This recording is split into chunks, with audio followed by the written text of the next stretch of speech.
I'm Kit Cassingham, a longevity coach at Live in Focused Energy. Age is a mindset. It's my passion to support you as you recognize and redefine your ceiling. The ceiling is the glass ceiling that shapes your perception of your life expectancy. It's not how long you live as much as how well you live.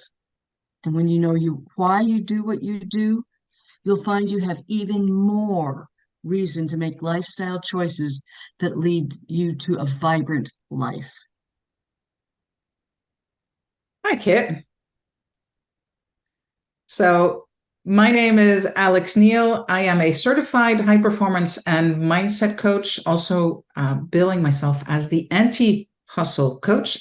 And what I do is I empower high achieving women who want it all but feel stressed out, exhausted, unfulfilled to really banish the hustle and design a life where career, relationships, and well being all live in harmony. Excellent. And welcome to Conversations. Please join Alex and me as we talk about your personal identity and values. It's going to be another fun conversation. That'll be a good one. So, Alex, as I have contemplated what we discussed the other day, getting ready for the call, I realized that I have my values and identity are kind of enmeshed. I think about how I have friends and family who are their career, their hobby. And when they've retired, when it's been taken from their lives for various reasons, they fall apart because they don't know who they are. And I am blessed, I think, to not have that. But I do still identify with various aspects of my life. So that's what I figured we would kind of explore today. Yeah, no, I think that's great. I think that idea of enmeshment is really central to the topic of values, especially when we talk about values in the context of careers, right? And personal identity in the context of careers. Yeah, yeah. I would like to think that our values are solid and stable regardless. And I know that values change, though I do think there are some basic values that we hold dear throughout our lives. And as new issues come up, we realize, oh, that's not a value for me, or oh, that is a value and it has been for a long time. I just didn't put a name to it. So, so I don't know. Let's riff with this and see what we can do. So I completely agree with you that there are values that are, for me, foundational versus growth values. So when I think about a foundational value, I think about things like honesty, trustworthiness, things that are really at the core of who we are and who make up who we are.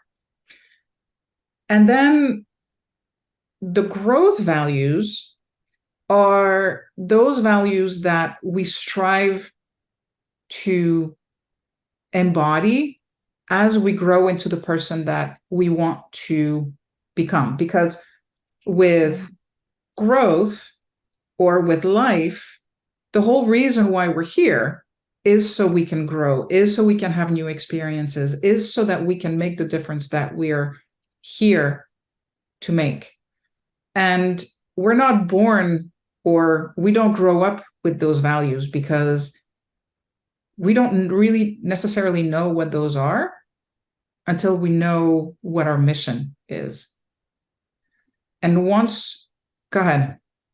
I think that as we grow up, the adults, the people who have power over us, who are helping us grow up, give us our initial values. Yeah.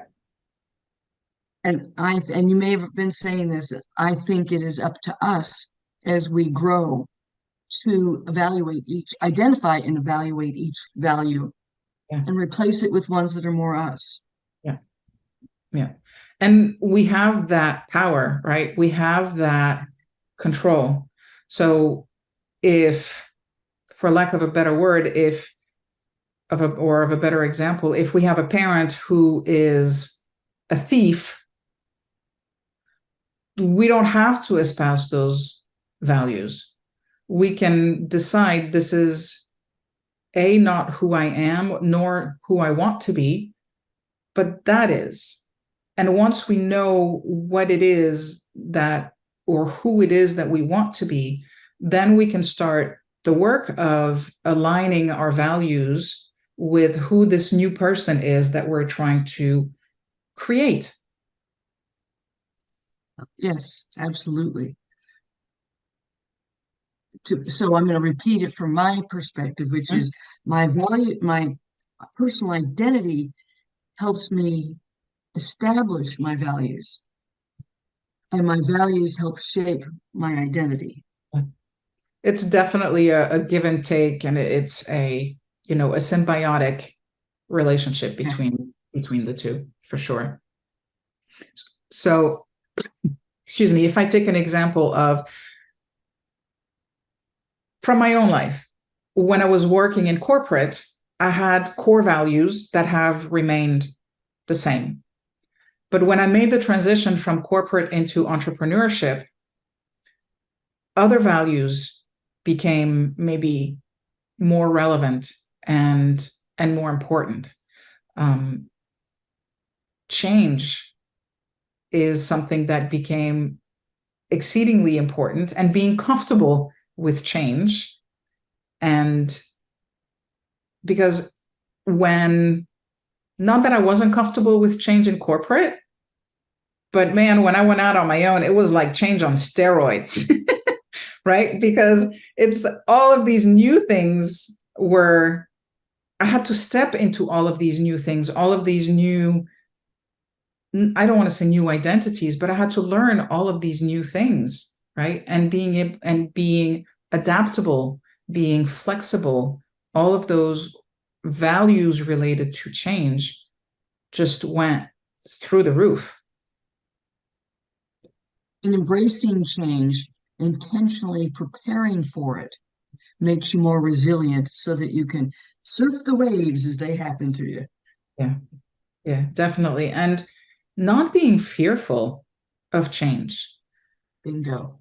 Most of the times when I've been fearful of something changing, the scenarios I played in my head were never anywhere near as, or what the reality was nowhere near as dramatic as the Well, stories awesome. I told myself and all of the things that I imagined. So being able to look at change and say, instead of, oh my God, my world's going to go completely sideways, and thinking about it as, what's the opportunity for me in this change, makes a huge difference. Absolutely. We need to take our fears, embrace them, and turn them into action to help us get through that fear. Because most of the time, what we're fearing is not as bad Yeah. as what happens and what's the result. And if we are intentional and take charge, then we get to shape or help shape the results of the change. The trick is that our brain loves to catastrophize, right? Something happens and it's, oh my God, it's the end of the world, right? Because we disrupt the status quo, or whatever happens has disrupted the status quo. And I believe our brain kind of likes that status quo, or maybe it's our ego.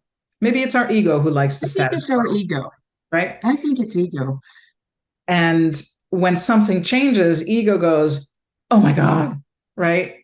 And then Yeah. it's up to us to center ourselves and look for the positive instead of aggrandizing the negative.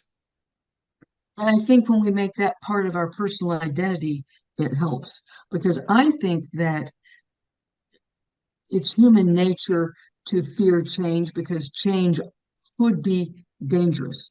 lack of food, presence of a predator. Oops, there's a cliff. There's a serious change if I take one more step. So initially, the change was a warning signal. Hmm. But even as, in the early days of humans, we still could take charge and use that signal to get us back on track and moving. And that I think is important. Yeah. So making that embracing of change part of your personal identity can go a long way to making your life a better, more successful, more joyous life. And success being that is what you want and you're on top, Yeah. not underneath. Yeah. Yeah. And the other thing related to that is when we first experience change, it can be destabilizing. But when we continue to be willing to change, continue to be willing to adapt, continue to be willing to be flexible, it's a muscle. So the more we do it, the easier it gets. And the situations are all going to be different. But once we take that on as a value, I'm adaptable, I'm flexible. I can deal with this thing because I've dealt with it before. And there's nothing that says if I've dealt with it before, why wouldn't I be able to deal with it now? So it also brings about that confidence that we can take on anything that comes our way. And even if we haven't ever dealt with that change before, because we've successfully dealt with other changes, you could make it part of your personal identity of, I can do that. Yeah. I've done other things, so why not this one too? And I want to go back to what you talked about earlier in terms of enmeshment of personality and career. Because, Okay, or values and identity. yeah, yeah. And because when I was in my earlier days in corporate, right, I was like, my career was everything, right? It was everything. Like I had to thrive and drive and, hustle, right? And after a while, our career becomes who we are. And Mhm. we forget that we're also sisters, friends, partners, Yeah. mothers, all of that. And being able to Gardeners and cooks and exactly walkers and all of those things, right? Where it's all of those things make up who who we are. And when we're so focused on one thing, which in this case would be career, we like there's a whole other universe about ourselves that we're not exploring. And it also leads to that burnout and the stress and that those chaotic feelings of hustle because we're not balanced in how we approach our life. So that's a perfect time to reassess what our values are, and then we can change our behaviors and our habits to make sure that our values are congruent with what we want our new situation to look like. when we focus too much on any one segment of our lives, we get out of harmony with all the parts. One of my actions to help me stay more in harmony, to remind me of my identity and my values, etc., is I have three, I'll call them mantras that I repeat at least once a day Right? that that work for me. And I'll share them now because I know you're just dying to find out what they are. So the first one I say is strong back, soft front, wild heart. The other one is lighten up, laugh, love, let go. Nice. And then I have my mantra that helps me face challenge and change is The challenge excites me. Mm. And when I repeat those things, it reminds me to indeed have a strong back, be responsible for myself, but be soft-fronted so I don't bash other people by being so strong. And the wild heart just reminds me to enjoy those adventures that I cherish. So you see, I've got some values tucked into there. Hmm. And then these lighten up. I found myself working on a speech once, and I felt like my mother looked. And I scolded myself by going, lighten up. And that made me laugh. And then the love and let go followed just because I like alliteration. Yeah, So I like that too. that reminds me to stay in harmony. Yeah. The work, the play, the adventure, the relaxing. And I made a list of some of my values and some of my personal identities. And being tenacious is a personal identity of mine. Mm. Don't let go. Don't quit unless it's clear that, okay, going for further isn't Yeah. going to help. Yeah. And that's been an interesting challenge for me to Uh, learn where's that dividing line between if you try one more time it'll work or no, it's going to hurt more. So yeah. It's interesting to hear you. what's that? I was I was just going to say it's interesting to hear you talk about your mantras because I don't have mantras, but I live by my three words that describe the best of who you are. And those are also values, right? And my three words are, I have them on my desk so that I can look at them all the time. It's vibrant, bold, and confident. So I know that when I show up every day and I am feeling vibrant, I am making bold decisions, and I am being courageous in the moves that I make, then I'm showing up in a way where I can make a difference. And I see that your three words are mantras and you Yeah, have them on your desk so that you're repeating them just in different ways than I might be doing it. yeah, absolutely. And do you find that when your eyes glance across those three words on your desk, that it reminds you, okay, time to be vibrant, if you have been a little less than your ideal vibrant? Yeah. And I actually got in the habit of putting it in my phone so that they come up Mhm. as an alarm throughout the day. The main one in the morning, because just before I sit at the desk, I'm like, okay, remind myself, I want to be vibrant, I want to be bold, I want to be courageous or confident, right? Yeah, And that's a reminder. It helps me to start my day with intention instead of just jumping in with both feet and then going wherever the wind takes me. spinning out. Yeah. Yeah, yeah. Well, and I think that's great that you're starting your day with that. So that says to me you have the intention of sitting down at your desk roughly at the same time every day. Yeah. And that mantra, those three words pop up beforehand. Yeah. Do you have other words that you remind yourself of through the day then? Um, I have it set up so that my three words pop up first thing, but then I have another and then I split them out throughout the day. So vibrant comes up at a certain time, confident comes up at another time, and bold comes up at another time, just so that I have those little touch points throughout the day that remind me of how I want to show up. I love it. So it Yeah. works for me. Well, isn't that the point? We find ways of being true to our values, being intentional with them, and making sure our identity is balanced, Mm, harmonious, yeah, our life, yeah. not just one aspect. Mm, mm.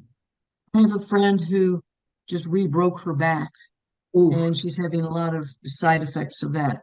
And every time I talk to her, she cries because she said, dancing is so important to me, and I don't think I'll ever dance again.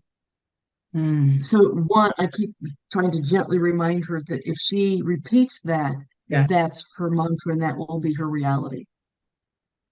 So, I try not to tell her what to do, though it's really hard sometimes to not shake them and say, stop being so negative, Yeah. Yeah. but to support her and say, go ahead, feel the pain, cry. Yeah. Okay, now let it go. And now start doing the exercises your physical therapist has given you so that you can get those muscles strong. And it builds the brain muscle to know you can do it. You can do more and more. And now keep thinking about other things you can do in the meantime that Yeah. fill your dance card, as it were. Yeah. Maybe, and some of our other friends have given other ideas of, well, you could go to square dances and call the dance.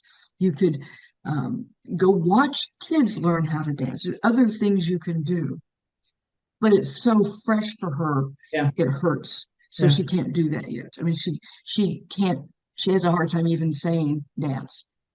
And There's a personal identity that will consume her if she's not careful.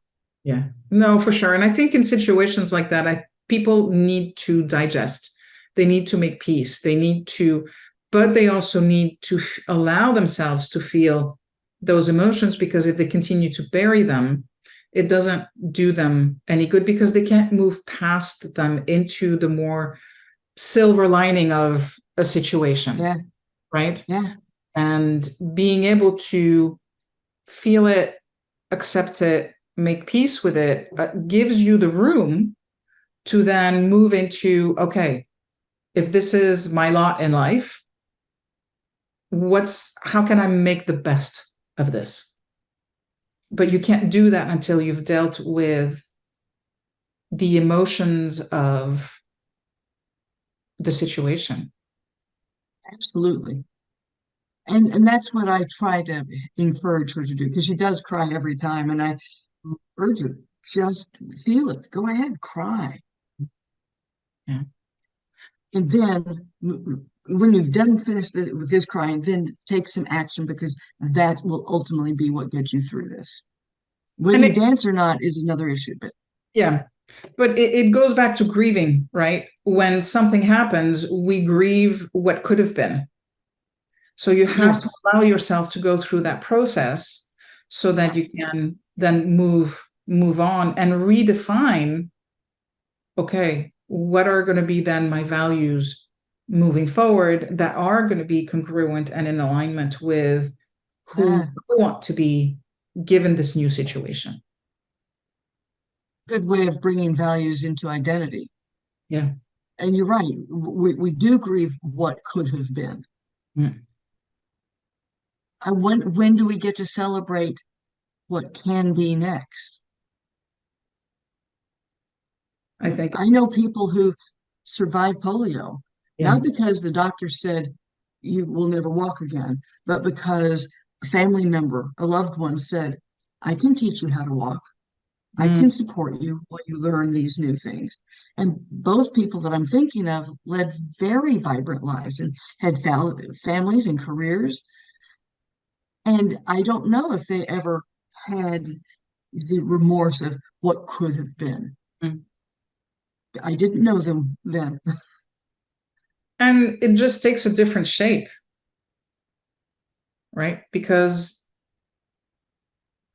what could have been, first, you'll never know, but it might not be as good as what it actually became. How many stories have you heard about people who have an accident and lose a limb, or something happens and they're like, I am so grateful for the situation because it made me into who I am today.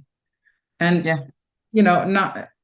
not to wish anybody any any dramatic accidents or anything like that, but it goes to show you the power that we have in molding and crafting the story around what happens to us, and using that, or using our values to help us to craft what the new story is going to be.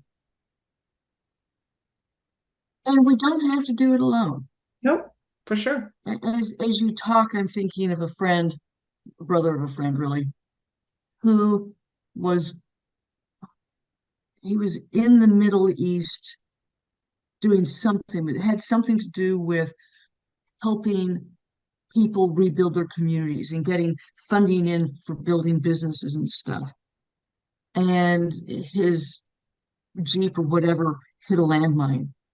Oh, And for some reason that morning, he said, "You know what? I'm going to put my walkie-talkie on my belt, not just on my briefcase," which was on the foot of on the floor of the Jeep. And he was blown far from the Jeep when they hit the landmine. But because he had his walkie-talkie on his belt, he was able to call for help and he was airlifted out. He ultimately lost a foot and he was having a pity party. And his fiance, who did become his wife, came in and she said, eventually, she didn't let him cry too long, but she just started making fun of him. Like, who is this guy crying? What happened to the guy who wanted to help these villagers and who wanted to this and that? I'm not putting up with this. And he changed his yeah. attitude. They got married, they had kids, and the kids picked on him. They would take, he lost his foot, they took his prosthetic. They'd run around the house with it, knowing he couldn't come get them. That helped lift his spirits Mm, because family was valued. mm. And I think I later heard he lost the other foot ultimately, which just gave the kids that much more to tease him with, from what I heard.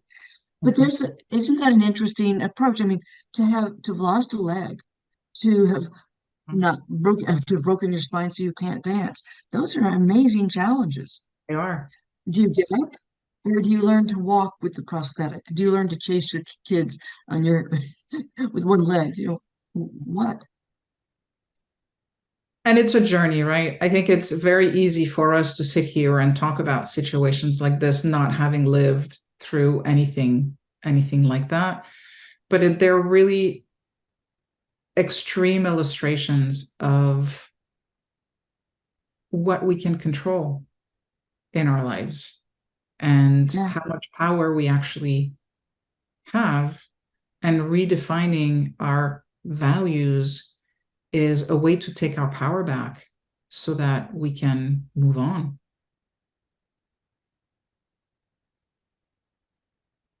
Taking our power back is vital. Yeah. Keeping our power. And I guess we don't always just give it away. Sometimes it trickles away. Yeah. But getting it back, Yeah. keeping it, that's important to us, isn't it? Yeah, for sure. So when we think about identity and values, it's a chicken and the egg thing for me. Is it that our identity shapes our values, or do our values shape our identity? And is there an ideal way for in your view, what's the ideal way? Identity first or values first? For me, it's values first. And I do think that values are the recipe for who we are, and who we are is our personal identity. I think if we try, can you create a personal identity without values? I mean, does anybody get very far in life without values? How old are you when you realize your first value? I think that comes first. How about you? I'm thinking it over as I'm asking the question because I can see it both ways. And if we are in the process where we want to change our identity, I think understanding what that new identity is can lead into, okay, so if this is the new me, what are the values that I need to espouse or that I need to grow into, right? So it can be identity led, but at the same time, knowing what our values are and knowing that we're not happy currently, we can say, well, if these are the values that I have, but they're not making me happy, what are the values that I need to grow into so that I can become a better version of myself without necessarily knowing what that better version is? Because sometimes we don't. Interesting. You're using values in a way I hadn't considered them before. Okay. Because I'm thinking of values as kindness, generosity, variations of that, Mhm. as opposed to my identity of being an environmentalist, somebody who wants to live a healthy life, somebody who has a healthy life. So, and now, and my value of eating well, maybe that's not a value. Maybe that's a mindset that's part of my identity. But health may be a value. Yes, could be. So when we talked about earlier about values, we talked about foundation values and growth values, right? So I think for me, that's where that play comes in. Okay. So my foundation values are things like integrity, generosity, honesty. And my growth values are good health, good diet, movement, the environment. Yeah. It could be, contribution, is a growth value. It could be for some, right? Um, Congruence could be a growth value, right? It might not be a foundational value, but it could be a growth value. So understanding what our core values are versus what our growth values are can make a difference in terms of our own evolution. It was either Gandhi or the Dalai Lama, probably was Gandhi, who had a truth, and one of his followers wanted him to boycott a situation with them. Mm. And after thinking about it, he said no. And they said, but that is so incongruent with your values of this thing. He says, my values are truth or is truth, not congruency. And that was an interesting lesson and that fits into this conversation as far as congruency and values and personal identity. Mm. He didn't get so wrapped up in his identity of being a rebel that he didn't participate in something that he didn't think was right or good use of his time anyway.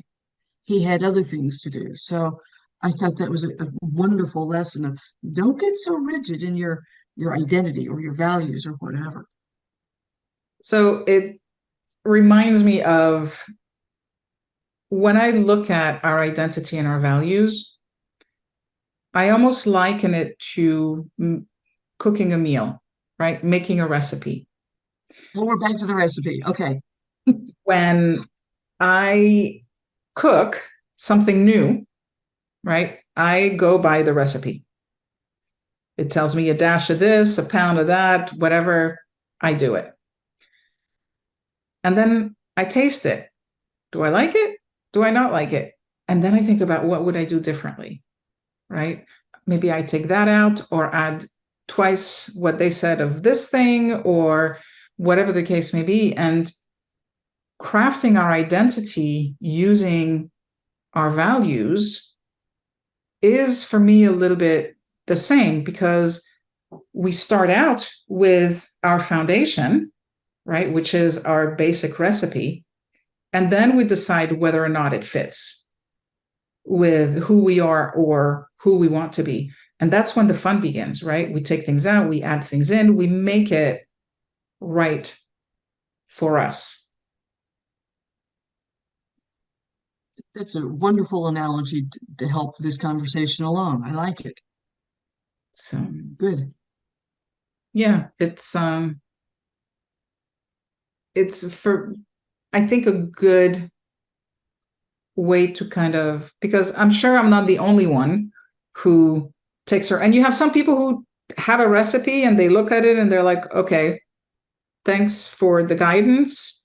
I'm going to do it different right from the beginning. I'm not like that. I'm not a good enough cook to be able to do something like this. So being able to have a place to start, and when we start to feel uncomfortable adjusting our values so that we are more congruent with who we want to become, is a good exercise, and it's good to have an open mind about it. I think having an open mind is an important life skill anyway. That's what helps growth, Yeah. and that's what creates life. And it I brings think me when we're stagnant, which usually in my mind comes from a closed mind, Mm, then life is well, it's stagnant. It's yeah. muddy and gicky, and not what I want. No, exactly. And it's that whole growth mindset, fixed mindset, right? Fixed mindset says, this is who I am, end of story. Growth mindset says, this might be who you are, but maybe there's something better. And opening our minds and our heart to better. Yeah, yeah, it is. So let me take a look at our notes and see if there's something we haven't talked about that we wanted to. Yeah, I'm doing the same. No, I think we've Covered it all. Oh, we probably I'm could have sure done there's more, but I'm sure there's way more to talk about, but I think in terms of the things, the messages that we wanted to share, I think we've covered them all. I see at the bottom of my notes that after saying, "Well, here are my values, and here are my identity, and here's my set of mantras," I said, "Am I confused? Let me see. Am I confusing identity with values?" And so you started where I ended off in my notes of they are blended and they do create a whole us. Yeah, you can't have one without the other. Yeah. All right. Well, that's been an interesting talk, not where I thought it was going to go, which is why I love it. It never goes where I think it's going to go, but that's okay. It's always what makes it fun. I agree. I agree. And fun Well, is one of my next, core values. what what's Fun is that? one of my core values. Yes, yeah, definitely core foundational value. Yeah, totally. So next month's call is knowing and standing in your truth. Okay.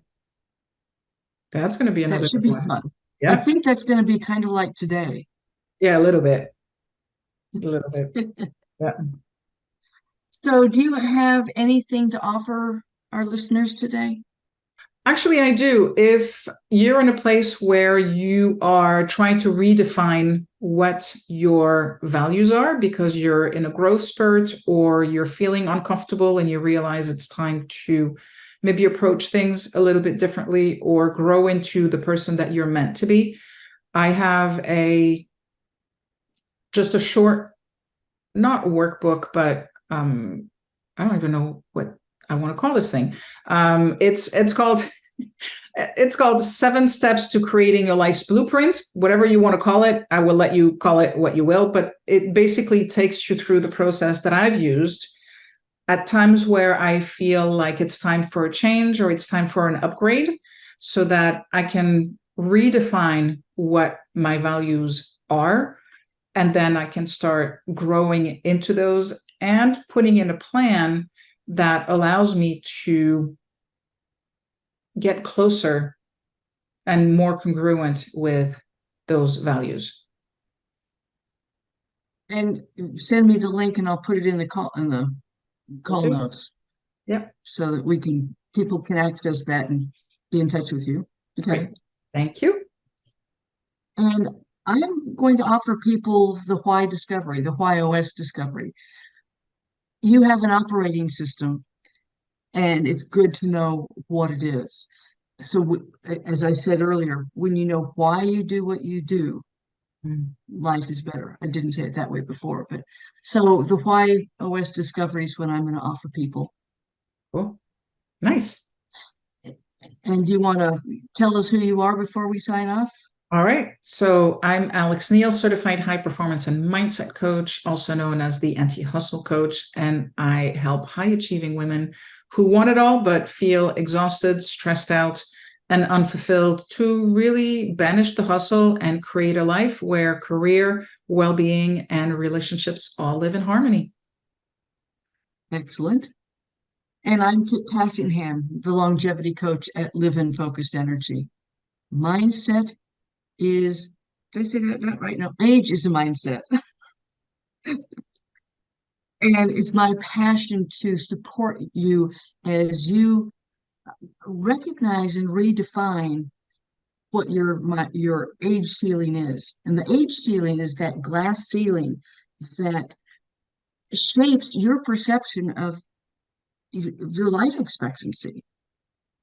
It's not how long you live as much as how well you live. And when you know why you do what you do, that gives you more passion and therefore more reasons to do the things to make lifestyle choices for a vibrant life. That's what it boils down to for me. Nice. All right. Well, with that, I guess we're done for today. And this is Conversations with Kit and Alex, signing off for this month. Yeah. All right. See you next time.